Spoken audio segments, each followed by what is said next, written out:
चलिए हम आज के लेक्चर में एप्लीकेशंस ऑफ क्लोराथ लॉ को आगे बढ़ाएंगे। ठीक है, हमने जो मेन जो एप्लीकेशंस ऑफ क्लोराथ लॉ जो है हम बोलेंगे to find out the equilibrium constant या डिसोसिएशन कांस्टेंट ऑफ एसिड या dissociation constant of base, dissociation constant of acid या डिसोसिएशन कांस्टेंट ऑफ बेस। चलो मान लीजिए मैंने डिसोसिएशन कांस्टेंट ऑफ एसिड बोल दिया, as well as it is used to find out the solubility product। ये भी हम इससे निकाल सकते हैं। ठीक है, solubility product से भी हम इसमें भी निकाल सकते हैं। यानी सेकंड मान लीजिए आपके पास ये आ जाएगा to find out the dissociation constant and base. तो ध्यान दीजिएगा dissociation constant of weak acid भी निकाल सकते हैं, तो dissociation constant of weak base भी निकाल सकते हैं। So this is the dissociation constant for weak acid as well as weak base, है ना। तो अभी मैंने यहाँ पर Ka लिखा है, तो what you can do Ka और Kb, Ka और Kb दोनों में से आप कोई भी निकाल सकते हैं। ठीक है, मान लीजिए आप हमारे पास सबसे पहले आ जाता है कैलकुलेशंस ऑफ Ka। यदि कैलकुलेशंस ऑफ Ka आ जाता है या डिग्री ऑफ आयनाइजेशन आ जाता है, तो व्हाट इज द Ka? हमारे पास क्या हो है कि we all know that this is the weak acid CH3Cu- and H plus ion। we know that at equilibrium C minus C alpha the value of Ka is equal to C alpha square 1 minus alpha। ये already हम discuss कर चुके हैं, initial में बात कर चुके हैं। Alpha is equal to square root of Ka by C। ठीक है, यार आप बोलोगे if 1 minus alpha is approximate equal to 1, तो Ka की वैल्यू क्या हो जाएगा C अल्फा स्क्वायर। ठीक है, और वहां से हम ये रिलेशंस हम निकाल चुके हैं। ठीक है, अब इसी चीज को आगे हमें कंटिन्यू करना है। क्लियर हो रहा है? यहाँ पर हमारे को क्या है, कंटिन्यू करना है। अब देखिए यहाँ पर देखिए Ka is equal to C alpha square.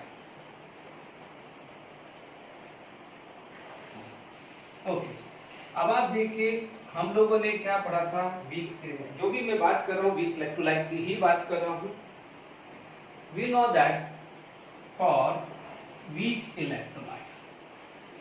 Electrolyte degree of ionization की बात करें, डिग्री ऑफ आयनाइजेशन की बात करें which is represented by alpha is equal to molar conductivity at any concentration upon molar conductivity at infinite dilution।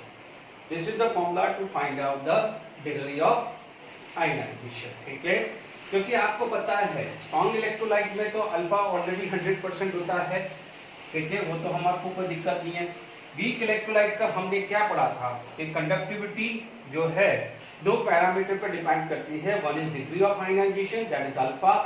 जैसे जैसे dilution बढ़ता है अल्फा की वैल्यू इंक्रीजेस होती है, वेयरएज दूसरा आता है नंबर ऑफ आयंस पर यूनिट वॉल्यूम, यानी वो आयन जो चार्ज को कैरी करके चल रहा है पर unit volume it is going to be decreases. These are the two factors which is responsible for changing the conductivity for weak electrolyte। But for the strong electrolyte already alpha is 100% होता है, तो only one factor होता है for strong electrolyte, number of ion which carry charge per unit volume।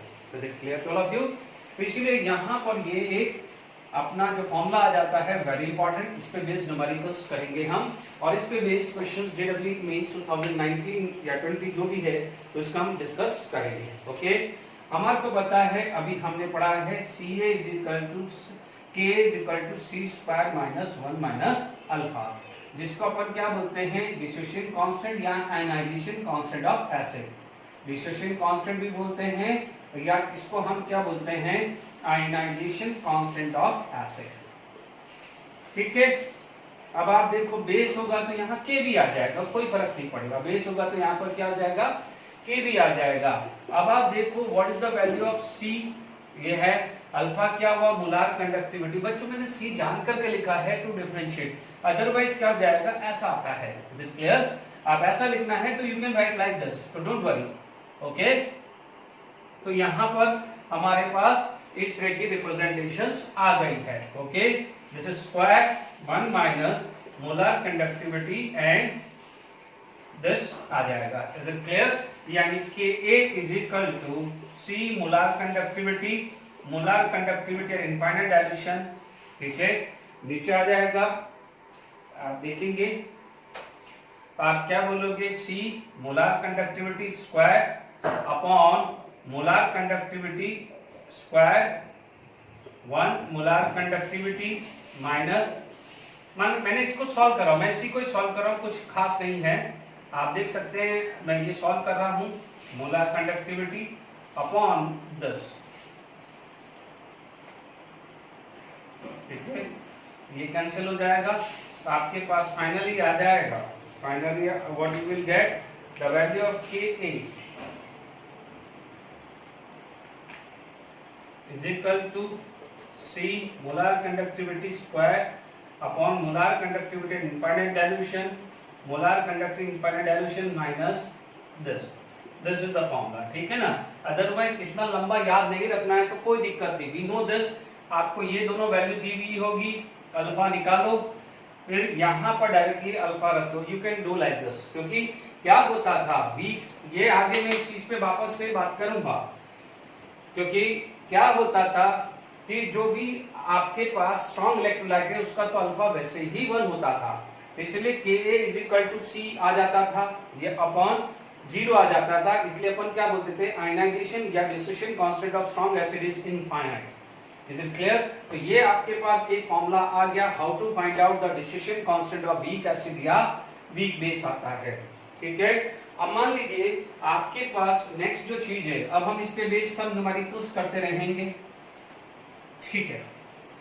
अब मान लीजिए हमारे पास next part आ जाता है to find out the solubility product, ठीक है, नेक्स्ट पार्ट क्या आ जाता है, to find out the solubility product की बात आ जाती है, क्या बोलेंगे, नेक्स्ट पार्ट आ जाएगा टू फाइंड आउट सॉल्युबिलिटी, ठीक है, या सॉल्युबिलिटी और सॉल्युबिलिटी प्रोडक्ट, है ना, सॉल्युबिलिटी या सॉल्युबिलिटी प्रोडक्ट अपन को निकालना है। तो क्लियर? आपको याद करिए कि हम लोग क्या पढ़ते थे, जैसे मान लीजिए मेरे पास एक एग्जांपल है AgCl का, AgCl का आप क्या बोलते थे, Ag plus NCl minus, what you used to write, Ksp is equal to S square लिखते थे अपन। What is the unit of S? S की यूनिट होती थी मोल पर लीटर, ठीक है, यानी what is this, it is nothing else, it is the concentration, it is nothing else, this is the concentration, या हम इसको क्या बोल सकते हैं, मोलारिटी बोल सकते हैं, कंसंट्रेशन बोल सकते हैं या मोलारिटी बोल सकते हैं। तो अब आप देखिए, if you know the value S, Ksp निकाल सकते हो, या Ksp से आप S निकाल सकते हो। तो what is the formula, molar conductivity is equal to K into 1000 by M था, is it clear, K into 1000 by M था। तो अब आप देखिए यहां पर क्या हो जाएगा, molar conductivity is equal to K into 1000 by S आ जाएगा, which is known as solubility, which is known as solubility आ जाएगा, ठीक है ना। अब आप देखो if the n factor is 1, तो आप ध्यान दीजिए इक्विवेलेंट कंडक्टिविटी को कैसे कोरिलेट कर सकते हैं, तो भी मैंने यहाँ पर समझा दिया है, तो क्लियर। अब आप देख लीजिए क्या होगा, if the Ksp is given, आपको बोल देगा कि AgCl की Ksp x है, ठीक है, AgCl की Ksp क्या है, x है, तो what is the value of molar conductivity या इक्विवेलेंट कंडक्टिविटी, क्योंकि देखो मोलार कंडक्टिविटी और इक्विवेलेंट कंडक्टिविटी n फैक्टर पे ही डिपेंड करेगी। लास्ट लेक्चर में हमने n फैक्टर फॉर सॉल्व पढ़ा था, जिस बच्चे को अभी भी n फैक्टर नहीं आया तो मैं अभी और एक दो क्वेश्चंस लूंगा तो आपको और क्लियर हो जाएगा। आप देखोगे Ksp is given, what you can do, you can find out the square root of Ksp, you will get the value of S, S को यहाँ रखोगे, K would be given, that is the specific conductivity, तो आपको क्या हो जाएगा, आपको molar conductivity मिलेगी कि नहीं मिलेगी, हो सकता है आपको मोलार कंडक्टिविटी दे दे, K दे दे, आपको सॉल्युबिलिटी पूछेगा, सॉल्युबिलिटी निकाल दी, सॉल्युबिलिटी को यहाँ रखा तो आपको क्या मिल जाएगा, Ksp निकल जाएगा। Means by using this formula we can find out the different question, Ksp निकाल सकते हो, S निकाल सकते हो, मोलार कंडक्टिविटी निकाल सकते हो, इनफैक्ट आप कंडक्टिविटी या स्पेसिफिक कंडक्टिविटी भी निकाल सकते हैं। तो I hope how to find out the distribution constant of weak acid या weak base you come to know, and how to find out solidity या solubility product you come to know. Is it clear to all of you? ये दोनों चीज आप लोगों ने सीख ली है। अब आप देखिए वन बाय वन मैं बहुत सिस्टमैटिक डिस्कस करूंगा इसमें। आपको कुछ अब आपके पास बेसिक ये था, अब मैं डिफरेंट एप्लीकेशंस इसके कराता हूं। पहले एनसीईआरटी से रिलेटेड सारी चीजें कंप्लीट कर देता हूं, फिर एडिशनल क्वेश्चन मैं डिस्कस करूंगा। Is it clear to all of you? ठीक है, अब मैं पहले एनसीईआरटी के क्वेश्चन डिस्कस करता हूं।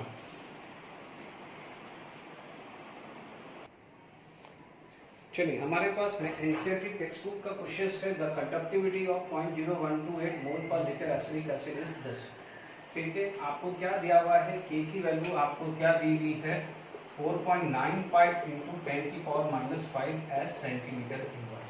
ठीक है, आपको क्या है मोलारिटी गिवन है, मोलारिटी है 0.001028 मोल पर लीटर इज गिवन। अच्छा, पूछा गया है calculate the distribution constant if the molar conductivity at infinite dilution for acidic acid is this. Simple है, what we can do, we can find out the formula. ठीक है, आपके पास and K A is equal to C alpha square 1 minus alpha, ये आपके पास target equations आ गए हैं। तो this is the target equations. Alpha निकालेंगे molar conductivity at any concentration divided by molar conductivity at infinite dilution, उसको आप यहां डालोगे तब आपको डिस्ट्रीब्यूशन कांस्टेंट मिलेगा, यानी आपका टारगेट क्लियर हो गया। अब आप देखो molar conductivity at infinite dilution is given, यानी this value is given, this value we don't know, ये वैल्यू हमें नहीं पता, क्योंकि अल्फा मिलेगा तभी आप यहां रखोगे। We know that molar conductivity at infinite dilution is equal to k into 1000 by n। ठीक है, be careful for the unit, क्योंकि देखिए k की वैल्यू आ गई है 4.95 into 10 की पावर -5। ठीक है, 1000 रख दिया है, क्यों, क्योंकि यहाँ पर सेंटीमीटर है। 1000 क्यों रखा है, क्योंकि यहाँ पर सेंटीमीटर है, यहाँ मीटर होता तो 10 की पावर -3 होता। लास्ट लेक्चर्स में हमने डिस्कस किए है 0.001028। Is it clear? अब हम क्या करेंगे, यहाँ पर आप कैलकुलेटर का यूज कर सकते हैं।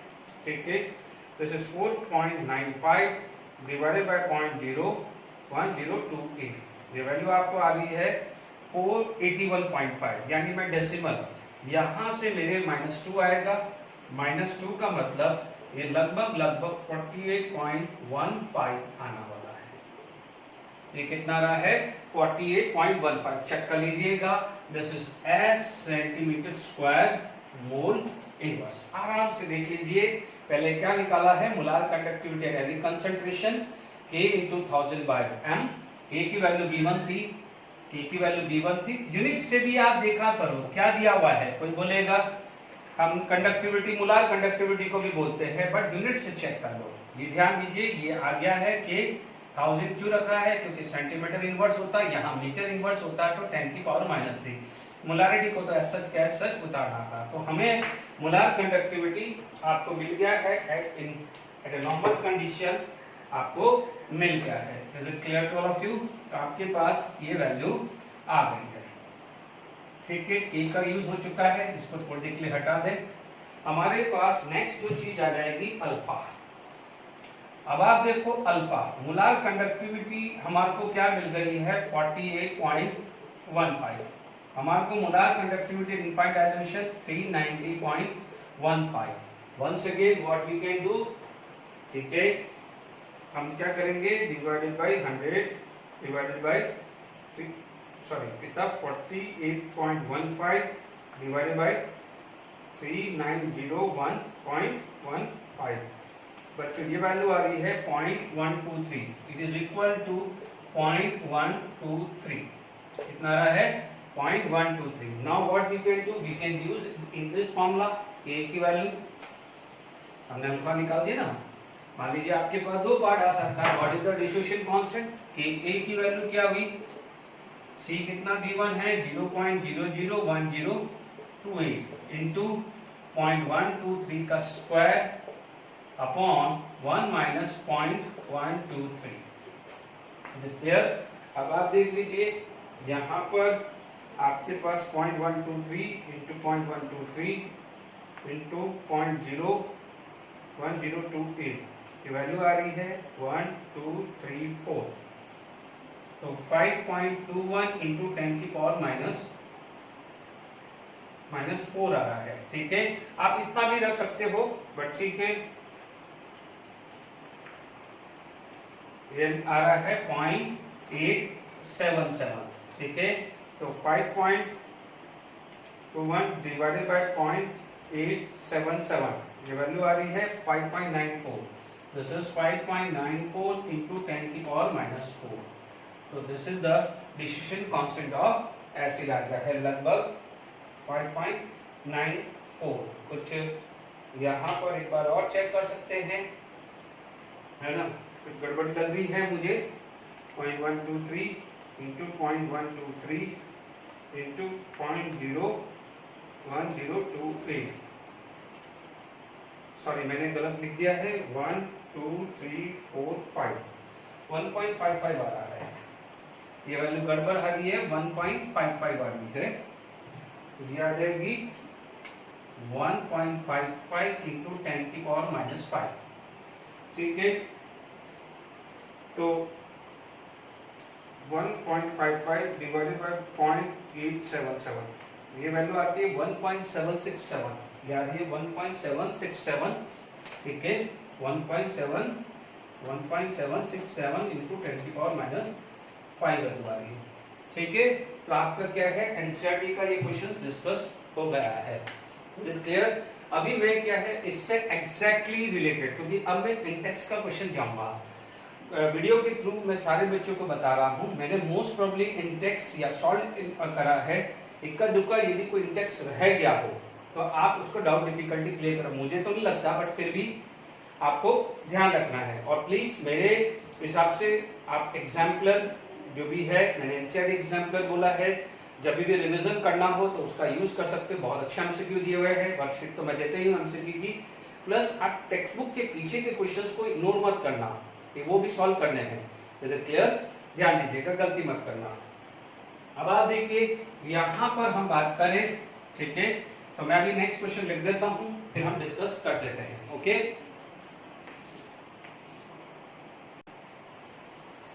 in text 3.9 from NCERT textbook, the molar conductivity of 0.025 mole per liter is thus, and calculate the degree of dissociation। ठीक है, बहुत जल्दी से अच्छे से कर लो।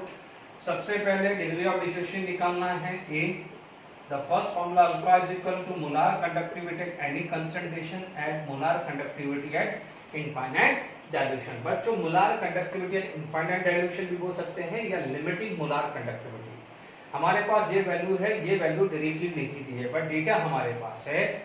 देखिए मैंने आपको क्या कहा था, we can represent like this as well as like this. तो ये भी ले सकते हैं या ये भी ले सकते हैं। चलिए इस क्वेश्चन में मैं ऐसा रिप्रेजेंटेशन ले रहा हूँ, कोई फर्क नहीं पड़ेगा, है ना।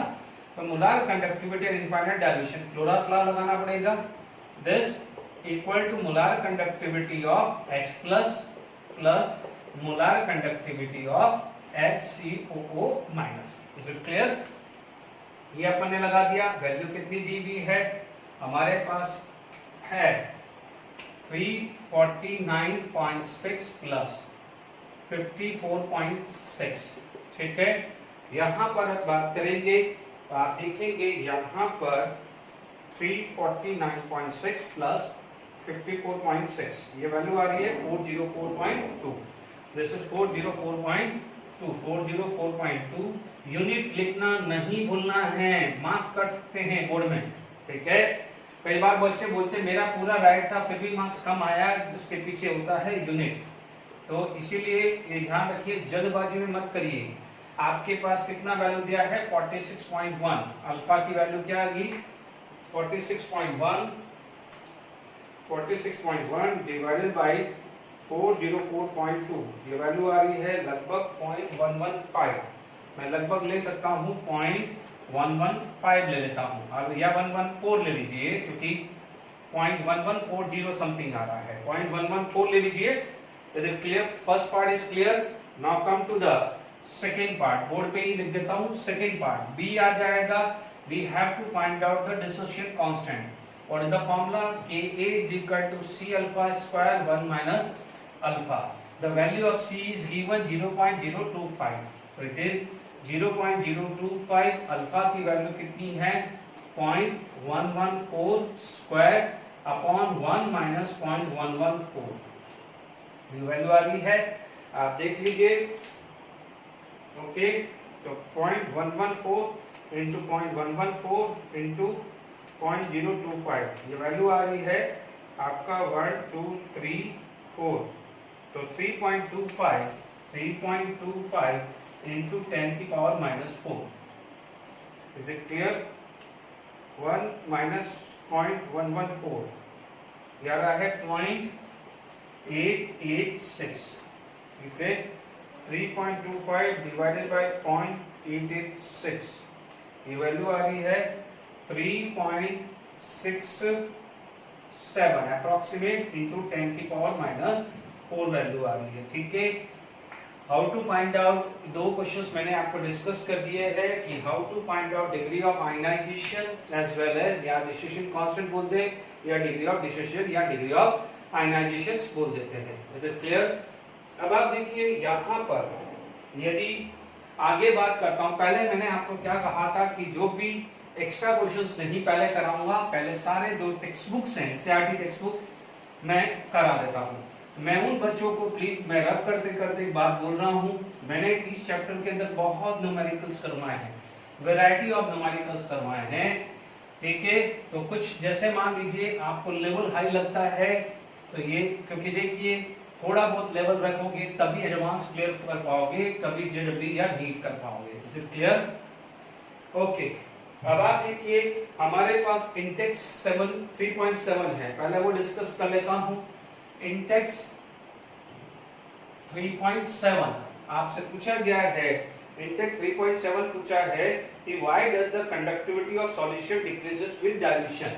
बोलता है कि why the conductivity decreases with dilution. Why conductivity decreases with dilution? With dilution. Is it clear to all of you? अब आप देखो, ये कंडक्टिविटी बात कर रहा है मोलार कंडक्टिविटी की, क्योंकि इक्विवेलेंट कंडक्टिविटी. अब आप देख लीजिए यहाँ पर, यदि मुझे थोड़ा सा मैं डिस्क्रिप्टिव ले जाऊंगा, अदरवाइज यदि आपको टेक्स्ट बुक के हिसाब से लिखना है, टेक्स्ट बुक के हिसाब से लिखना है, तो आप क्या बोलोगे? बिकॉज यहाँ पर डाइल्यूशन हुआ है, वॉल्यूम इंक्रीज हुआ है, वॉल्यूम इंक्रीजेस ऑन डाइल्यूशन. पहली बात समझ में आ गई, यानी डाइल्यूशन करने पे वॉल्यूम इंक्रीज हुआ है. तो अब आप देखोगे नंबर ऑफ आयंस कैरी, जो भी आपका कैरिंग चार्ज या कैरिंग करंट जो भी लिखे पर यूनिट वॉल्यूम, पर यूनिट वॉल्यूम, जब ये चीज इंक्रीज हुई है, नंबर ऑफ आयंस फिक्स है, तो ये वैल्यू क्या हो जाएगी? डिक्रीज. तो आप क्या बोलोगे? On dilution volume is going to be increases, so the number of ion which carry current per unit volume get decreases. क्योंकि ये तो फिक्स है, ये कांस्टेंट है, ये इंक्रीज हुआ है तो ओवरऑल डिक्रीज हुआ है. इसकी वजह से क्या है? कंडक्टिविटी क्या हो जाती है? Increases. But this is the molar conductivity. ये क्या है? Molar conductivity can increase. ठीक है, तो ये समझ में आ गया आपको पार्ट. अब आपके लिए मान लीजिए बोर्ड पार्ट है, तो बोर्ड पार्ट खत्म है, कुछ और डिस्क्रिप्टिव देता हूं मैं आपको, है ना, बहुत अच्छा चीज है. आप देख लीजिए यहाँ पर स्ट्रॉन्ग इलेक्ट्रोलाइट है. ठीक है, स्ट्रॉन्ग इलेक्ट्रोलाइट है आपके पास. What is the molar conductivity? K into 1000 by M. ठीक है, अब आप देखो यदि स्ट्रॉन्ग इलेक्ट्रोलाइट है तो K is proportional to C. For the strong electrolyte, K is proportional to C. Because हमने पढ़ा था जब फैक्टर अफेक्टिंग आयनिक कंडक्टिविटी पढ़ी थी, तो हम C को क्या बोल रहे थे? आयनिक कंसंट्रेशन बोल रहे थे. क्या बोल रहे थे? C को आयनिक कंसंट्रेशन, यानी कंसंट्रेशन ऑफ आयन, यही बोल रहे थे ना. What is C? Ionic concentration, क्योंकि जितना आयंस बनेगा उस पे क्या है? आयनिक कंडक्टिविटी बढ़ेगी. यस और नो? अब आप देखो यहाँ पर क्या होता है, देखिए आपको मैं प्रूव कर देता हूं. मोलार कंडक्टिविटी K की वैल्यू C, कंसंट्रेशन है, C by C क्या होता है? कांस्टेंट हो जाता है. Is it clear? तो यहां पर क्या हो जाता है? C by C क्या हो जाता है? कांस्टेंट होता है. तो स्ट्रॉन्ग इलेक्ट्रोलाइट पे स्ट्रॉन्ग इलेक्ट्रोलाइट पे हम जनरली बात करते हैं क्योंकि आपको एक स्ट्रेट लाइन मिल जाता है, ठीक है, यानी अल्फा पे। यदि मैं वीक इलेक्ट्रोलाइट की बात करूं, वीक इलेक्ट्रोलाइट की बात करूं तो मैं क्या बोलूंगा, molar conductivity is equal to K into 1000 by m बात करते हैं, ठीक है। आपके पास क्या हो जाता है, यहां पर K is proportional to square root of C into KA, या आप क्या बोलोगे, आपके पास जो भी कंसंट्रेशन है C इंटू KA आ जाता है। Is it clear to all of you? C into KA, क्योंकि अपने पास अभी अपन ने क्या पढ़ा है, concentration of ion is C alpha, alpha is equal to square root of KA by C, पढ़ा है ना, square root of KA by C। तो जनरली क्या होता है, K की वैल्यू क्या होगा, square root C KA upon यहां पर क्या हो जाता है C, क्या होता है, मोलारिटी का क्या होता है C, यानी ये प्रोपोर्शनल आया C, ये कैंसिल हुआ, तो आप क्या बोलोगे, KA is a constant, KA is constant, तो proportional to 1 upon square root C होता है। जनरली क्या होता है, 1 अपॉन स्क्वायर रूट C आता है। Is it clear? क्योंकि यहाँ पर क्या हुआ, K, आप बोलोगे, कोई बच्चा बोलेगा सर क्यों लिखा है, याद करिए, अभी थोड़ी देर पहले पढ़ा था, weak electrolyte CH3COH will give CH3CO minus NH plus ion, इसका कंसंट्रेशन C अल्फा बोलते थे ना, CKA एंड CKA, पर यदि वही HCl होता था H plus and Cl minus, तो इसको C, तो इसको C और इसको C, तो ये C पे डिपेंड करता है, जबकि ये किस पे डिपेंड करता है, इस पे डिपेंड करता है कि नहीं करता है, K। बट जनरली क्योंकि ये दोनों के अंदर कंसंट्रेशन बढ़ता है तो K बढ़ता है, इसलिए अपन क्या बोलते हैं कि आयनिक कंडक्टिविटी, या नॉट आयनिक बोले, specific conductivity is increases on increasing the concentration, क्योंकि वो नंबर ऑफ आयंस पे डिपेंड करती है या आयनिक कंसंट्रेशन पे डिपेंड करती है। वेयरएज मोलार कंडक्टिविटी में देखिए K की जगह square root C by K रखा है, मोलारिटी की जगह C रखा है, क्योंकि मोलारिटी को अपन कंसंट्रेशन भी तो बोलते हैं। ये कैंसिल हुआ, KA क्या होता है, कांस्टेंट, तो यानी depend upon square root of C। तो अब आप देख लीजिए स्क्वायर रूट ऑफ C है, यानी अब आप देख लो समझ में आया है कि नहीं आया। तो इन जनरल क्या बोलते हैं कि जब C बढ़ता है, आप क्या बोलते हो, C बढ़ता है तो मोलार कंडक्टिविटी कम होती है, और C कम होता है तो मोलार कंडक्टिविटी क्या होती है, बढ़ जाती है कि नहीं बढ़ जाती। Is it clear? तो इन जनरल अपन क्या बोलते हैं कि molar conductivity is increasing on dilution, dilution करोगे तो C कम होगा, C कम होगा तो मोलार कंडक्टिविटी बढ़ गया है। तो थोड़ा मैथमेटिकली भी मैंने आपको समझा दिया है। Is it clear? आगे बात सुना आपको। तो यहां पर आपको स्ट्रॉन्ग इलेक्ट्रोलाइट है तो इसकी कंडक्टिविटी क्या होती है, फिक्स हो जाती है, यानी आप लगभग जो होती है एक पर्टिकुलर कंसंट्रेशन पे फिक्स होती है, बट जबकि स्ट्रॉन्ग वीक इलेक्ट्रोलाइट की वेरी करती रहती है ऑन डाइल्यूशन।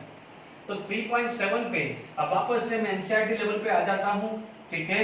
ये 3 जो मैंने अभी समझाया थोड़ा सा बेसिक क्लियर करने के लिए कि न्यूमेरिकली यदि आपको देखना है कि how the concentration is affected molar conductivity और इक्विवेलेंट कंडक्टिविटी, वो मैंने आपको क्लियर कर दी है। Is it clear? तो वापस मैं बोलूंगा why the molar conductivity on decreases on dilution, तो आप बोलोगे number of ions which carry charge per unit volume is decreases, क्योंकि number of ions fixed है, volume increase हुई, volume increase होने से number of ions per unit volume decrease हो जाता है। बस इतना लिखना है, बाकी ज्यादा सोचना नहीं है। ओके, अब आप देखिए हमारे पास आ जाता है इंटेक्स 3.8, लास्ट क्लास में भी डिस्कस किया था इस पे क्वेश्चंस, ठीक है। आपसे क्वेश्चन आ जाता है तो suggest a way to determine molar conductivity value of this, आपको क्या हो जाएगा, suggest a way to determine molar conductivity at infinite dilution for water. बहुत सारे हैं, क्योंकि water is the weak electrolyte, for weak electrolyte we can use the Kohlrausch law. तो आप क्या बोलोगे, यहां पर सॉल्यूशन क्या बोलोगे, हमारे पास बहुत सारे वे हैं, ठीक है, आप कोई भी यूज कर सकते हो। जो मैं लिख रहा हूं जरूरी नहीं कि वो ही लिखे, आप कुछ भी ले सकते हैं। मान लीजिए मोलार कंडक्टिविटी ऑफ वाटर, तो आप क्या बोलोगे, molar conductivity of H plus ion plus molar conductivity of OH minus. आप समझ लीजिए H प्लस आएगा किसी एसिड से, OH आएगा किसी बेस से, अब उन दोनों का जो भी माइनस करना है वो सॉल्ट माइनस कर दो। तो आप देखेंगे आप कोई सा भी एक बहुत फेमस होता है HCl, सबसे इजी है H प्लस HCl से मिल जाएगा और OH माइनस कहां से मिल जाएगा, NaOH से मिल जाएगा। Is it clear? एक्स्ट्रा क्या गया, Cl माइनस और Na प्लस और Cl माइनस को मिलके क्या बन जाएगा, NaCl। तो आप लिख सकते हो कि this is the way to find out the this. आप H2SO4 यहाँ H2SO4 यूज करते हो, यहाँ H2SO4 यूज करते हो, तो यहाँ पर मान लीजिए कोई और यूज करते हो तो यहाँ पर माइनस करना मत भूलना। जनरली मैं एडवाइस नहीं करूंगा क्योंकि H2SO4 में 2H प्लस आयन आ जाता है, ठीक है, तो फिर वो डिवाइड या मल्टीप्लाई करना रहेगा, तो कहीं गड़बड़ हो जाए तो I will advise single H plus ion HNO3 भी यूज कर सकते हो, HBr भी यूज कर सकते हो, HI भी यूज कर सकते हो, सामने NaOH KOH भी यूज कर सकते हो, बट जो भी यूज करो यहाँ पर चेंज होना चाहिए। HBr यूज किया तो यहाँ NaBr यूज हो जाएगा, HBr KOH यूज किया तो आप KBr लिख दोगे। Is it clear? तो आप ये चीज का ध्यान रखना। जैसे मान लीजिए एक और वे लिख दिया, बी ले लिया थोड़ा सा प्रैक्टिस के लिए, मान लीजिए यहाँ पर वाटर आ गया तो आप क्या बोला, HBr लिख दिया और यहाँ पर लिख दिया KOH, क्या लिख दिया, KOH। एक्स्ट्रा क्या गया K एंड Br, तो यहाँ से माइनस क्या करोगे, KBr करोगे, बस, ठीक है। आई होप ये सारी चीज समझ में आ गई है, ठीक है। ये क्वेश्चन एंड होते ही मैंने एनसीईआरटी का चैप्टर नंबर 3 का एक एक कोना कोना सिखा दिया है। आपका इंटेक्स का क्वेश्चन हो या आपका जो भी जेडब्ल्यू का, सॉरी नॉट जेडब्ल्यू, आपका एनसीईआरटी का जो भी सब्जेक्टिव क्वेश्चन हो या न्यूमेरिकल क्वेश्चन हो, मैंने सारे क्लियर कर दिए हैं। अब मैं आपको एडिशनल चीजें करा रहा हूं जो आपके एनसीईआरटी बुक में नहीं है बट आपके क्वेश्चंस पूछे जा सकते हैं। Is it clear? अब मैं कुछ क्वेश्चंस पहले डिस्कस कर लेता हूं जेडब्ल्यू मेंस में आए हुए, फिर हम आगे और प्रोफाइल, डिफरेंट प्रोफाइल में मूव करते हैं। ओके, देखिए आपके पास मैं लेकर आया हूं अभी जो पढ़ाया है, 2 न्यूमेरिकल या 3 न्यूमेरिकल जो भी हम लोग किए हैं जेडब्ल्यू में 2019 का क्वेश्चन डिस्कस कर रहा हूं। Find out the degree distribution of HA। HA is a weak acid, ठीक है। यहाँ पर आपके पास सॉल्ट दिया हुआ है NaA, तो आप क्या बोलते हो, what is the molar conductivity of HA। आपको क्या ट्रिक सिखाएगा, कंपोनेंट क्या है H और A। H कहां से आया, HCl से, है ना, H कहां आया, HCl से, A कहां आया, इससे। तो आप क्या बोलोगे, molar conductivity of HCl plus molar conductivity of NaA, is it clear, minus molar conductivity of NaCl। Is it clear? ये आपके पास ये चीजें आ गई है, थोड़ा केयरफुली वैल्यू डालिएगा। HCl की वैल्यू दी हुई है 425.9 प्लस 100.5 माइनस 126.4, क्योंकि MCQ है तो जल्दी से ये कैलकुलेट हो जाएगा, ठीक है। मैं कैलकुलेटर का मेरा यूज कर रहा हूं, 425.9 प्लस 100.5 माइनस 126.4। आप देखेंगे कितनी स्मार्ट कैलकुलेशन होगी, सिंपल कैलकुलेशन होगी। वैल्यू आपको मैं दे दी उसने 400 दे दी, क्या दे दी, 400, ठीक है। अब आपको चाहिए अल्फा। अल्फा के लिए फॉर्मूला है molar conductivity upon molar conductivity at infinite dilution.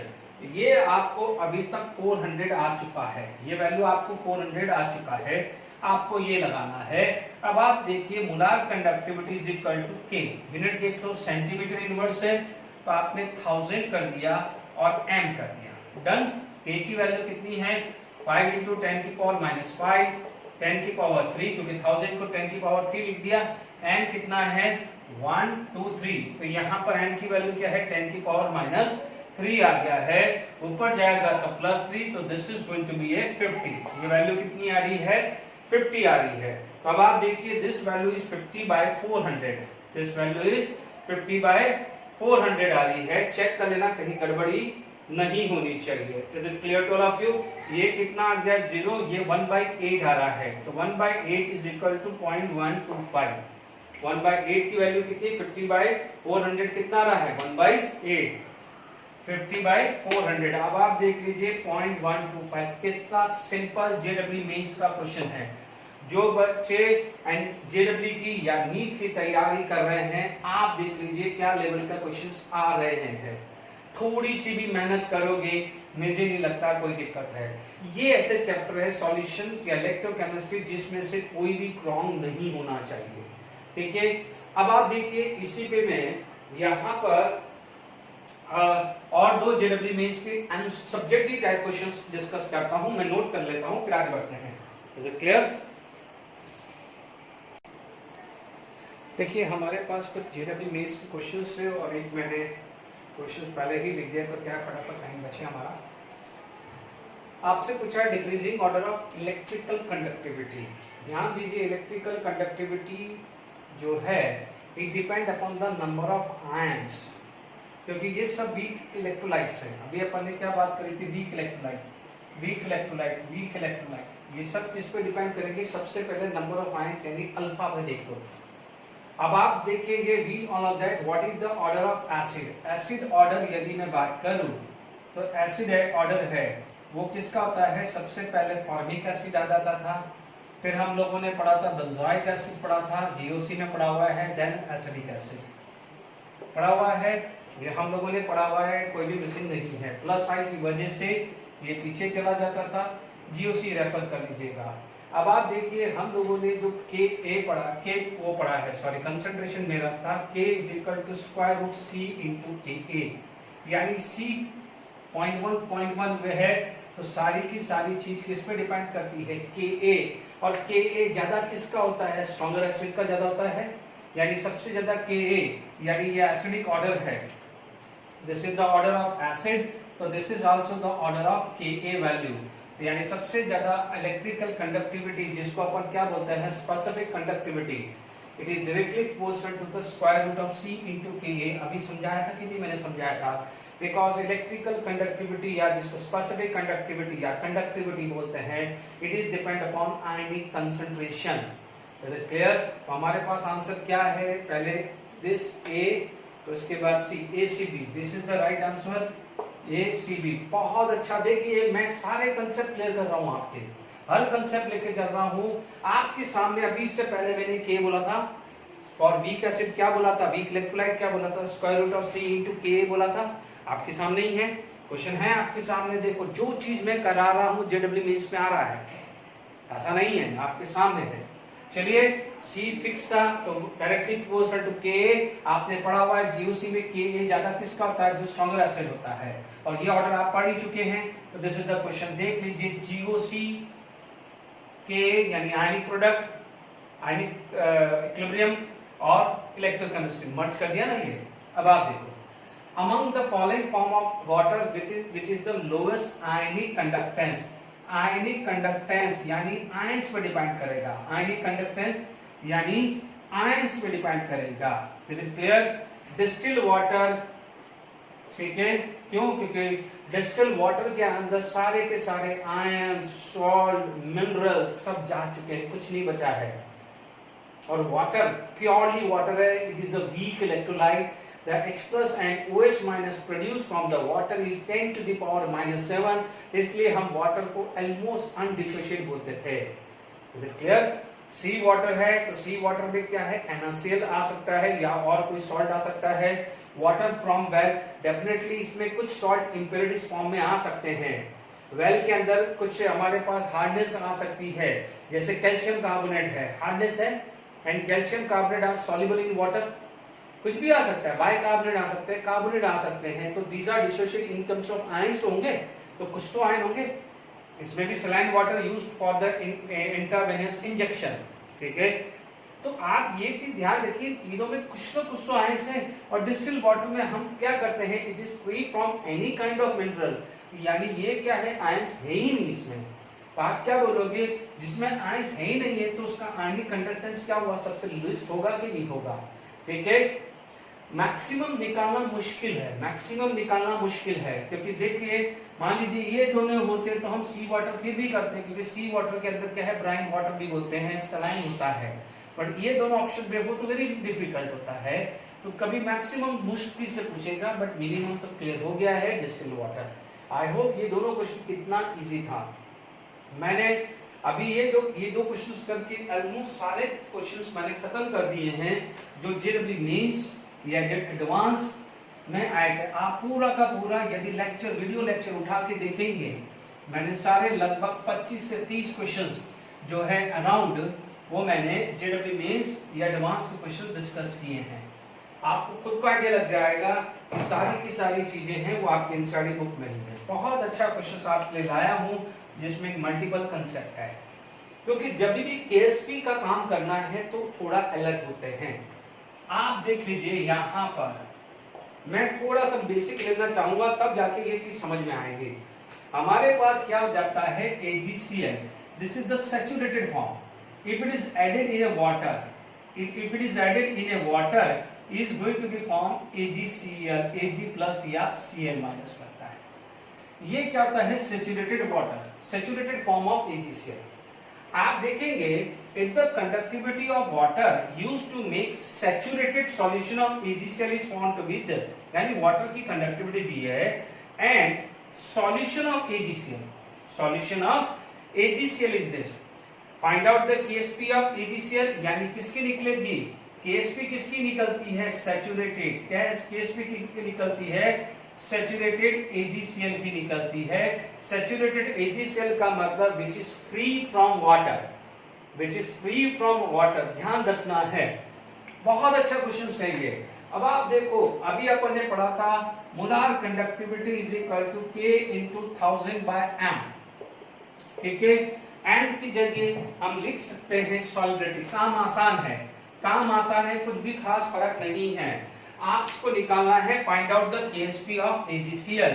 We know that KSP of AgCl is equal to S square, ठीक है। By using this formula we can find out the value of S। If we put the value of S over here because S should be in mole per liter, we will get the KSP of AgCl। Target is very clear. अब आप देखो यहां पर चाहिए molar conductivity, क्योंकि ये solidity किसकी निकाल रहे हैं सैचुरेटेड की। तो ध्यान दीजिए this is the molar conductivity of saturated AgCl, it is saturated AgCl। Is it clear. अब आप देखिए यहां पर मोलार कंडक्टिविटी AgCl की दी हुई है 140, ठीक है। आपको K into 1000/S से, इज इट क्लियर। ये तो 140 दे दिया है, इसमें भी कोई दिक्कत नहीं। बट ध्यान दीजिए मेरे पास K चाहिए कंडक्टिविटी। अब मेरे को कंडक्टिविटी वाटर की भी दी हुई है और AgCl सॉल्यूशन की भी दी हुई है। अब देखते ही पता चल जाएगा, जब मेरा ये सैचुरेटेड का है तो K शुड बी सैचुरेटेड, तो K of saturated AgCl, K of saturated AgCl should be equal to K AgCl solution, और उसमें से क्या है वाटर का माइनस कर दो, उसमें से क्या करो वाटर का माइनस कर दो। बिल्कुल सिंपल है यार, सैचुरेटेड चाहिए यानी फ्री फ्रॉम वाटर, यानी AgCl सॉल्यूशन में से वाटर का माइनस कर दो। ज्यादा क्यों सोचना है। आपके पास वैल्यू कितनी आ गई है 4.5 into 10 की पावर -5 into 3.1 into 10 की पावर -5। अब आप देखो ये वैल्यू आ रही है 1.4 into 10 की पावर -5 आ रहा है, दिस इज -5, ठीक है। अब आप देखो यहां पर अपने पास आ गया, यानी आपके पास ये आ गया है 140, K की वैल्यू 1.4 into 10 की पावर -5, ये आ गया है 1000 और ये आ गया है S। Is it clear. तो आप देख लीजिए यहां पर हमने K निकाला, इस K को यहां लगा because if it is saturated AgCl this K should B of saturated AgCl। देख लीजिए आपको फिर भी समझ में आ जाएगा, फिर भी ये दोनों डेटा देख के समझ जाएगा AgCl सॉल्यूशन का है और ये वाटर का है, और आपको निकालना है सैचुरेटेड AgCl का, सैचुरेटेड AgCl का निकालना है। तो दिस माइनस दिस होना चाहिए। बात खत्म हुआ, यानी AgCl सॉल्यूशन में से वाटर का माइनस कर दो तो प्योर AgCl का मिल जाएगा कि नहीं मिल जाएगा, बस वही काम हो रहा है। Is it clear. अब आप देखो S कितना आ रहा है, S की वैल्यू यहां पर लिख रहा हूं, देखिए S की वैल्यू मेरे हिसाब से कितनी आ जाएगी S इक्वल टू, ठीक है, ये वैल्यू आ गई है 10, है ना, ये वैल्यू आ गई है 0.1 into 10 की पावर -5 और 1000 -2, ठीक है। ये वैल्यू नीचे आ जाएगी 40 into 0.1, 14 into 10, तो ये 10 आ गया कि आप चेक कर लीजिएगा ये 0.1, this is going to be 10 की पावर -4। चेक कर लीजिएगा, कोई भी गड़बड़ी हो तो आप देख लेना, है ना। s की वैल्यू मेरे हिसाब से 10 की पावर -4 आ रहा है, बहुत अच्छा न्यूमेरिकल है। मैंने कुछ खास ही नहीं किया है। आप बोलोगे सर ये क्या है, मैंने क्या लगा मोलारिटी इनटू के इनटू 1000 बाय s से तो निकालना, मुझे s निकालना, यानी जो मोलारिटी निकालनी थी वो s निकालना है। मेरे पास 140 गिवन है, मेरा नया एक ही तो स्टेप बढ़ी है, वो ये निकालना ही तो हुआ। Is it clear? मेरा एक स्टेप बढ़ी है जो मेरे को ये निकालना है, बाकी तो जो था अभी तक करते हुए आए वही कर रहा हूं ना। a इनटू 1000 बाय m से मोलार कंडक्टिविटी कितनी निकाली है, मोलार कंडक्टिविटी के देके मोलारिटी भी तो निकलवा सकता है, तो वही तो निकल आ रहा है। उसी मोलारिटी को मैंने सॉल्युबिलिटी बोल दिया। अब आप देखिए यहाँ पर s² आ गया, द फॉर्मूला इज s²। अब तो आसान हो गया कि 10 की पावर -4 का square it is equal to 10 की पावर -8 हो जाएगा। Is it clear? तो आपको समझ में आ गया है, वापस से सुन लीजिए।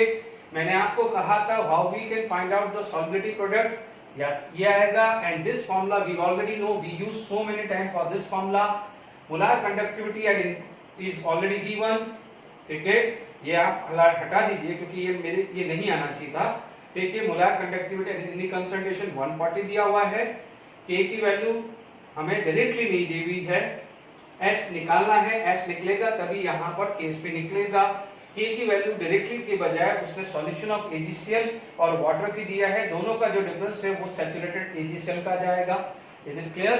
ठीक है, तो ये समझ में आया कि नहीं आया? आई होप ये न्यूमेरिकल्स क्लियर हो गया है।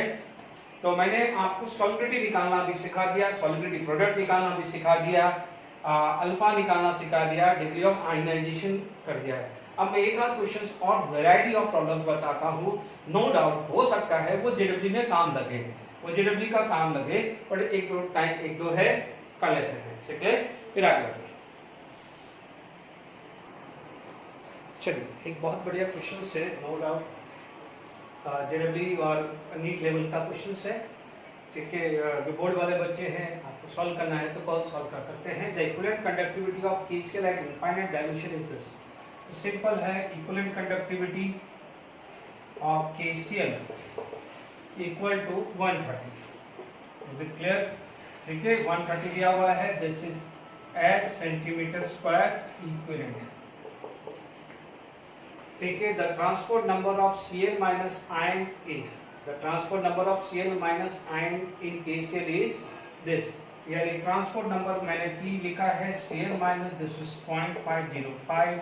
तो आप देखेंगे हम लोगों ने पढ़ा क्या था, what is the transport number, this is the fraction of a current of a ion, this is the fraction of current of ion. याद करिए ट्रांसपोर्ट नंबर हमने क्या पढ़ा था, this is equal to ionic mobility of this and this. याद करिए हम लोगों ने क्या पढ़ा था, आयनिक मोबिलिटी। जैसे मान लीजिए या कैटायन की, यदि मैं बात करूं कैटायन की या एनायन की, तो दिस अपॉन दिस पढ़ा था, कैटायन का पढ़ा था ionic mobility of C upon this आया था, यानी transport number of anion plus cation should be equal to 1। जैसे अपन ने मोल फ्रैक्शन किया था ना, तो वैसे के वैसे ही हुआ है। और इसको ये भी तो लिखते थे इक्विवेलेंट कंडक्टिविटी या molar conductivity of A upon this, ये मैंने किया था। वापस यदि याद नहीं है तो ट्रांसपोर्ट नंबर वाला फॉर्मूला पढ़ लीजिएगा, क्योंकि ये न्यूमेरिकल इसी पे बेस्ड है, ये इसी पे मैंने बेस लिया है। आप देख लीजिए यहाँ Cl माइनस आ गया है, यानी transport number of anion, transport number of anion यदि मेरा 0.505 है तो कैटायन क्या होगा, कैटायन कौन है K प्लस, तो यानी क्या हुआ 1 माइनस दिस, तो ये कितना आ रहा है, ये आ गया 5, 9 और 0.495, कितना रहा है 0.495 आया है। तो this is known as transport number of K plus. Is it clear? अब आप देखो ट्रांसपोर्ट नंबर का जो डेफिनेशन होता है, यानी ट्रांसपोर्ट नंबर ऑफ कैटायन, इधर ध्यान दीजिए, transport number of K plus, transport number of K plus equal to this upon this plus this, ठीक है। अब आप देखो क्योंकि KCl की n फैक्टर 1 है तो कोई गड़बड़ी नहीं है। अब आप देखो अपन ने क्या लिखा है, transport number of cation equal to ionic mobility of cation divided by total, या आयनिक मोबिलिटी और हमने ये भी पढ़ा है कि मोलार कंडक्टिविटी या equivalent conductivity directly proportional to ionic mobility, ये पढ़ा हुआ है lambda is equal to Faraday mu. Is it clear to all of you? ये हम लोगों ने पढ़ा हुआ है लास्ट लेक्चर में। Is it clear? अब आप देखिए आपके पास व्हाट इज दिस, यदि मैं यहां पर ये बात कर लूं, ठीक है, तो आपके पास क्या है, अभी अपन ने क्लोरस लॉ पढ़ा है, यानी conductivity of cation plus conductivity of anion it is equal to conductivity of electrolyte. ये वैल्यू आपको 130 दी हुई है। क्या दी हुई है? 130 आपको दी हुई है। और K प्लस का आपको कितना मिला है? 0.495। देख लीजिए, शांति से देख लीजिए, एक बार और रिपीट कर रहा हूं, बहुत अच्छा न्यूमेरिकल्स है आपका। देखिए मैं आपको दे रहा हूं, अच्छी से अच्छी बुक्स में ये मिलता नहीं है, ठीक है, जब बहुत अच्छे लेवल की बात करें तो ही मिलेगा इस टाइप के क्वेश्चन। KCl आपको दिया है 130, ट्रांसपोर्ट नंबर आपको Cl माइनस का दिया है 0.5, आपसे पूछा है what is the limiting ionic mobility, ठीक है, and equivalent conductivity of K plus. Is it clear to all of you? अब आप देखो, पहले इक्विवेलेंट कंडक्टिविटी निकल जाएगी, उस इक्विवेलेंट कंडक्टिविटी को मैं यहां रखूंगा, फैराडे से डिवाइडेड करूंगा तो मुझे आयनिक मोबिलिटी मिलेगी, क्योंकि लिमिटिंग क्या है, वो सब एट इनफाइनाइट डायल्यूशन की ही बात कर रहे हैं। देख लीजिए K प्लस का फॉर्मूला आ गया है 0.495। Is it clear to all of you? यहां पर KCl चल रहा है तो आपके पास K प्लस NCl माइनस 130 अपन को दिया है। अब आप देखो लिमिटिंग कंडक्टिविटी K प्लस की क्या हुई, simple limiting conductivity K plus equal to 0.495 into 130। Is it clear? 0.495 into 130, 0.495 into 130, ये वैल्यू कितनी आ रही है? 64.35। कितनी आ रही है? 64.35। यूनिट क्या हो जाएगा? As centimetre square equivalent. Is it clear? देख लीजिए, सिंपल ट्रांसपोर्ट नंबर का फॉर्मूला। यदि ये चीज नहीं क्लियर है तो क्लियर है, हमने पढ़ा हुआ what is the transport number, fraction of ionic mobility, fraction of ionic mobility and molar conductivity और equivalent conductivity directly proportional to the ionic mobility. हालांकि अपन ने वहां मोलार कंडक्टिविटी पढ़ा था, बट यहाँ पर KCl में एन फैक्टर कितना होता है? 1 होता है, तो आप ये यूज कर सकते हैं, कोई दिक्कत नहीं। तो यहाँ पर आ जाएगा K plus and K plus, this relation we you know. अब आप देखो, आपको ये चल गया है, आपको सेकेंड पार्ट ये निकालना है। आपने ये भी पढ़ा है, just like as a mole fraction, this plus this should be equal to 1। ये पता था, ये गिवन दिया है, इससे अपन ने ये निकाला, ये रखा फॉर्मूला कैटायन, यहाँ K plus and Cl minus, तो this value it is equal to KCl, वो दी हुई है 130। तो ये क्या हुआ? दिस यू नो, दिस 130, तो दिस मल्टीप्लाई बाय दिस, ये आ गया है। अब सेकंड पार्ट क्या आएगा आपका? ये A पार्ट आ गया। Is it clear? Second part, ये A पार्ट आ गया, सेकंड पार्ट आपका आ गया आयनिक मोबिलिटी, ठीक है, this should be equal to mu K plus into Faraday. तो म्यू K प्लस क्या हो जाएगा? दिस वैल्यू 64.35 अपॉन 96500, 64.35 अपॉन 96500, 96500, ये वैल्यू आ जाएगी 1 2 3 4, तो 6.66 इंटू 10 की पावर माइनस 4 आ रहा है ionic mobility. Is it clear to all of you? 6.66 into 10 की पावर माइनस 4 आ गया है। चलिए इस पे बेस इसी टाइप से या और दूसरा डिफरेंट प्रोफाइल क्लियर करता हूं, वापस समझ में आ गया है यहाँ पर, ठीक है। Cation ionic mobility upon this, and ionic mobility is directly proportional to this upon this. ये मैंने ट्रांसपोर्ट नंबर जब समझाया था, ये फॉर्मूला लिखवाया था, चेक कर लीजिएगा। Cation plus and this KCl दिया हुआ है, ये निकाल लिया, दिस माइनस 1 माइनस दिस, ये आ गया, इससे ये आ गया, this relation we know, this we got, divided by 96500, तो आपको आयनिक मोबिलिटी मिल जाएगी। तो ये आयनिक मोबिलिटी आ गई and equivalent conductivity of K plus ये आ गया है। Is it clear to all of you?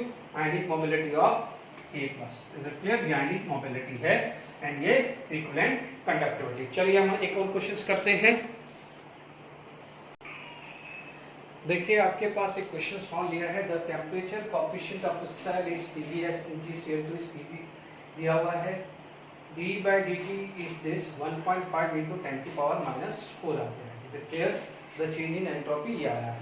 अब आप देखिए यहाँ पर एंट्रोपी है और टेम्परेचर फैक्टर, यदि बिल्कुल कुछ ज्यादा खास नहीं है तो आप क्या बोलोगे, delta S is equal to delta G by delta T ले सकते हैं, ठीक है, delta G by delta T ले सकते हैं। यानी आप बोलोगे आपके पास क्या होगा कि एंट्रोपी चेंज का जो फॉर्मूला आया है, what is the entropy change, देखो ये क्या हो जाएगा, N D E by D T है ना, keeping pressure constant, D by D T keeping pressure constant, क्योंकि आप यहाँ पर delta H by delta T भी लेते हैं ना, तो वैसा भी आप कुछ वर्क कर सकते हैं, N F D by D T, यानी ये फॉर्मूला होता है एंट्रोपी चेंज का। मैंने इसलिए बताया कि आपको डायरेक्टली फॉर्मूला नहीं याद हो तो आप इस तरह से वर्कआउट कर सकते हैं। This is the formula of entropy change, this is the formula of entropy change.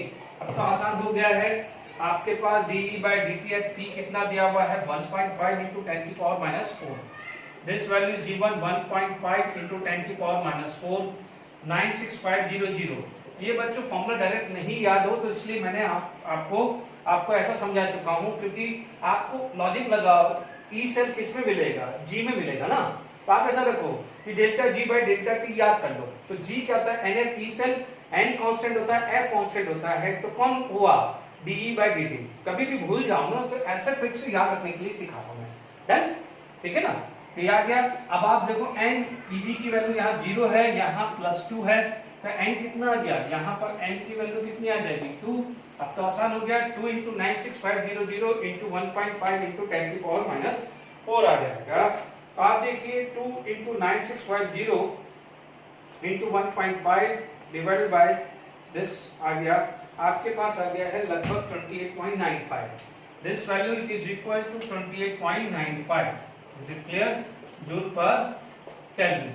Simple है, ज्यादा कोई दिमाग नहीं, बट एक डिफरेंट वेराइटी थी इसलिए मैंने ये क्वेश्चन आपका यूज किया है। Is it clear to all of you. अब आप देखिए यहाँ पर एक क्वेश्चन और देख लेता हूँ, ठीक है। तो अब आप देखिए मैं रब कर रहा हूँ तो ये समझ लीजिएगा, मैं आज जो है ये लेक्चर जो है ये वाइंड अप हो गया है, पूरा चैप्टर खत्म हो गया है, सिर्फ एक लेक्चर लेना है मुझे ट्राइट्रेशंस कर्व का, which is for very important for JW या जेडब्ल्यू एडवांस और नीट के लिए। तो वो एक नेक्स्ट लेक्चर में ही आएगा, क्योंकि अभी एक न्यूमेरिकल्स और डिस्कस कर लेता हूँ, ठीक है। और जो भी बच्चे बोर्ड की ही सिंपल तैयारी कर रहे हैं थ्रू दिस मैसेज, आप देख लीजिए मैंने वीडियो लेक्चर लिए हैं, उसमें जो एमसीक्यूज हैं वो सारे तैयार कर लीजिए। मान लीजिए कुछ न्यूमेरिकल्स टफ है, जैसे ट्रांसपोर्ट नंबर वाले हुए, या मान लीजिए आपके पास पोटेंशियल ग्रेडियंट टफ है, वो जनरली नहीं पूछते हैं, तो आप क्या करिए, आप एनसीईआरटी के सारे सॉल्व क्वेश्चन कर लीजिए, अनसॉल्व कर लीजिए, और एग्जाम्पलर जो मैंने केमिस्ट्री एग्जाम्पलर बोला है, एनसीईआरटी एग्जाम्पलर, वो कर लीजिए, that is more than sufficient for you. Is it clear, तो आप टेंशन मत लीजिएगा, ठीक है। मान लीजिए मेरे पास कोई क्वेश्चन है कि मोलार कंडक्टिविटी Ag+ की मैंने x दे दी, और मोलार कंडक्टिविटी मान लीजिए Br- की y दे दी। Is it clear. और मान लीजिए मैंने पूछ लिया है what is the solubility of AgBr या AgCl पूछ लिया, and K is something given, K की वैल्यू मान लीजिए मैंने कहा conductivity is equal to K। Is it clear. आपके पास कंडक्टिविटी K आ गई है, या मान लीजिए ये इनफाइनाइट डाइल्यूशन पे भी नहीं दी है, तो आप क्या कर सकते हैं, हालांकि ये फॉर्मूला इनफाइनाइट डाइल्यूशन पे बहुत ज्यादा फिट होता है, ठीक है। सिर्फ एक समझ लीजिएगा एक प्रैक्टिस के लिए, या इनफाइनाइट डाइल्यूशन ले भी लीजिए, तो अपन उस समय सॉल्युबिलिटी देख लेंगे, यानी उस समय मैक्सिमम सॉल्युबिलिटी होगी। तो आप क्या बोलोगे, molar conductivity of AgBr is equal to Kohlrausch law लगा दीजिए, Ag+ plus molar conductivity of Br minus आ गया, दिस इज x + y आ जाएगी, molar conductivity is equal to K into 1000 by m आ जाएगा। m की जगह आप क्या यूज कर सकते हो, सॉल्युबिलिटी यूज कर सकते हो, यानी s आ गया। Is it clear. This value we know that x + y is equal to K into 1000 by s आ गया। इट इंप्लाइज दैट s की value K into 1000 by x + y आ गया है, ठीक है। इफ KSP आपसे पूछता है तो KSP क्या हो जाएगा, s² आ जाएगा। Is it clear to all of you. यदि आगे पूछता है KSP तो ये आ जाएगा, this is equal to K² into 10 की पावर 6 x प्लस वाई का स्क्वायर आ जाएगा यदि आपसे KST पूछता है। Is it clear? तो मैंने आपको सिखा दिया एक और न्यूमेरिकल करवा के, क्योंकि मैंने एक ही न्यूमेरिकल सॉलिबिलिटी पे पढ़ाया था, तो एक और न्यूमेरिकल्स मैंने आपको प्रैक्टिस के लिए दे दिया कि how to find out the solubility. Is it clear? तो अब आप ये चीज का ध्यान रखिएगा, ठीक है। आई होप जितना मुझे पता था हर प्रोफाइल मैंने आपको डिस्कस कर दिया है। Is it clear? ये आपका जो भी है एनसीईआरटी लेवल पे मैंने सारा, ये लास्ट लेक्चर था, खत्म हुआ। एक लेक्चर और है, जो बच्चे एनसीईआरटी के लिए इसे तैयारी करें वो ग्राफिकली देखना चाहते हैं तो ठीक है, अदरवाइज जेडब्ल्यू नीट के लिए टाइट्रेशंस वाला आएगा। और दूसरी चीज ध्यान रखना, मैं अभी जो है मोस्टली क्या होता है कि जो भी जेडब्ल्यू या नीट के क्वेश्चंस में या और जेडब्ल्यू मेंस के क्वेश्चन या एडवांस के क्वेश्चन मैं वर्कशीट में आपको भेज दूंगा, वो सॉल्व कर देना। Okay, thank you very much.